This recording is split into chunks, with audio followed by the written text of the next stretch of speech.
It's 1994.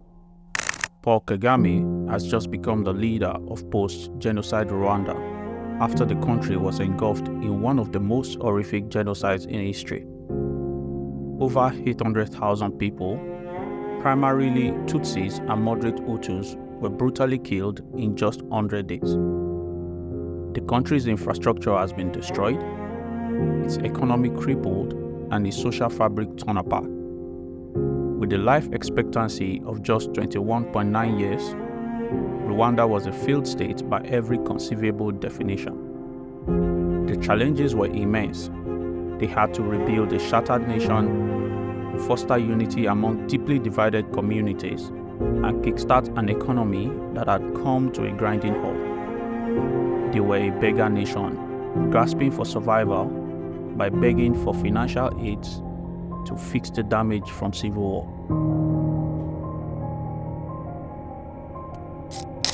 Despite these seemingly insurmountable obstacles, Rwanda embarked on an extraordinary journey of recovery and growth, which has yielded extraordinary results for a country who needed financial aid desperately to survive just 30 years ago. Remarkable growth, so much so it's been nicknamed Singapore of Africa. How, you may ask? Do you know that Rwanda's annual GDP growth averages 8% per year since the year 2000? Like Singapore's rapid growth rate of 8 to 9% per year as it developed into a global financial and economic hub between 1960s and 80s. Also, Rwanda's GDP capita is about $1,100 today.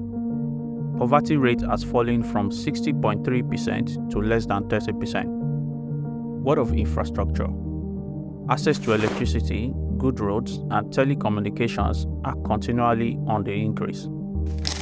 From destroyed schools in 1994, today, adult literacy is north of 73%, and the country boasts a 98% enrollment rate in basic education and is shifting its focus to technical and vocational training to build a skilled workforce. How about healthcare? After all, a healthy labor force is a productive workforce.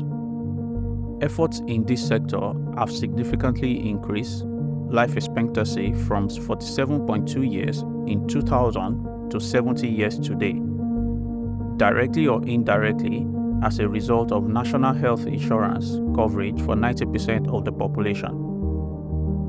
Infant mortality rate has dropped from 107 deaths per 1,000 live births in 2000 to 29 deaths per 1,000 live births.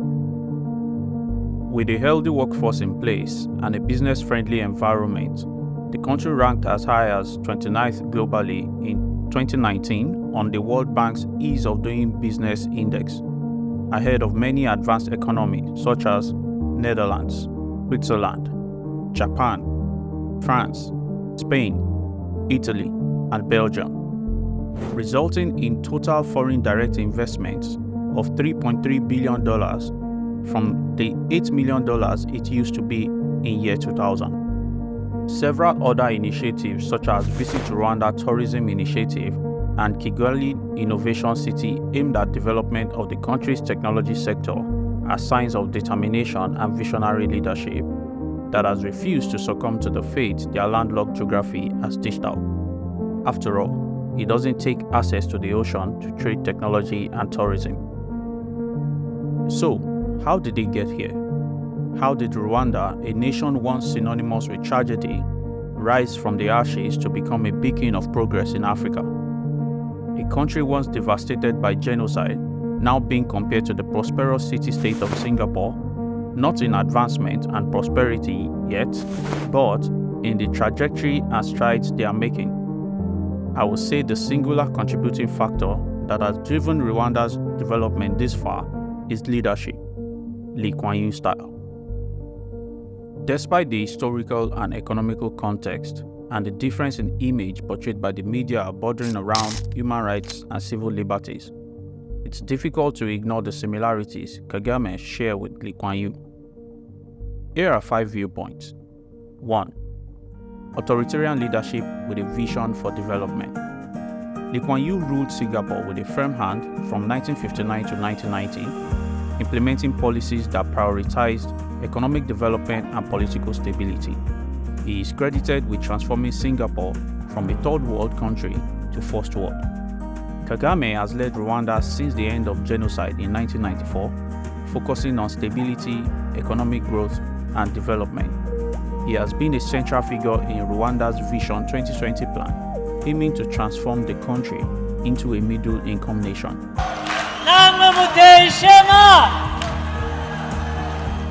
2. Focus on anti-corruption and good governance. Under Lee Kuan Yew, Singapore became known for its strict anti-corruption measures. He established a meritocratic government that emphasized efficiency, transparency, and clean governance. Similarly, Kagame's administration is also noted for a strong anti-corruption stance. Rwanda is considered one of the least corrupt countries in Africa, which has been a cornerstone of its development strategy. 3. Economic reforms and infrastructure development. Lee focused on economic policies that attracted foreign investment, developed infrastructure, and created a conducive environment for businesses. This included building world-class ports, airports, and public housing. Paul Kagame's fate is different, considering Rwanda is a landlocked country. However, he has similarly prioritized economic reforms and infrastructure development. Projects like the Kigali Innovation City, Visit Rwanda Tourism Initiative, and the Made in Rwanda campaign reflects efforts to attract investment and foster economic self-sufficiency. 4. Emphasis on education and human capital. Education was a key priority for Lee, who believed in developing a highly skilled workforce to drive Singapore's economy. How to improve our human performance.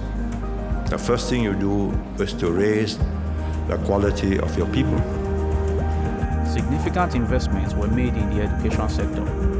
Paul Kagame has placed a strong emphasis on education, with policies aimed at increasing access to schooling and improving the quality of education. This includes investments in technical and vocational training as well. 5. Political stability through controlled democratic processes. While Singapore is a democratic country, Lee's tenure was marked by tight control over political opposition and limited political freedoms. The People's Action Party, PAP, dominated politics, ensuring stability and continuity of policies. I am calculating not in terms of the next election. That's no trouble, 68, no trouble. I am calculating in terms of the next generation, in terms of the next 100 years, in terms of eternity. And believe you me, the next 1,000 years, we will be here. I won't be here, but people like me and like my friends here tonight will be here. Rwanda under Kagame has similar characteristics, with limited political opposition and restrictions on political freedoms. Kagame has maintained tight control over the political landscape, often through amendments to constitution and other means.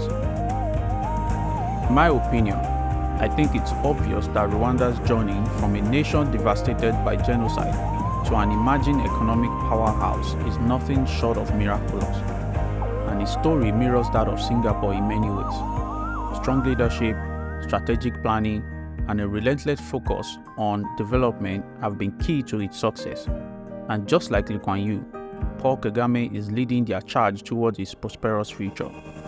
Rwanda's transformation offers valuable lessons and templates for other nations striving for progress and stability, especially in Africa, where nations with abundant resources that Rwanda can only dream of can't register progress as much as Rwanda has made since its dark days. What do you think about Rwanda's development? Share your thoughts in the comment section below. Please don't forget to like, share, and subscribe. And on that note, I'll be catching you on the next one. Thanks for watching. Cheers, guys.